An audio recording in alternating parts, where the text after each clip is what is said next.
Hello, I'm in a 2015 Nissan Pathfinder, and today I'm going to show you how to switch between miles and kilometers and vice versa, kilometers to miles for your display here.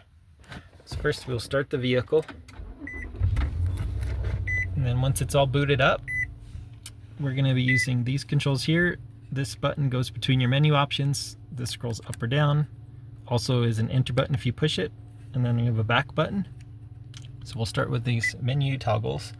So I'm pushing that menu button, still pushing it till we get to the gear symbol, and then now that we're there, I'm going to start pushing down. So we're just searching down now. Keep going down. Here we're at unit. So at unit, I push enter.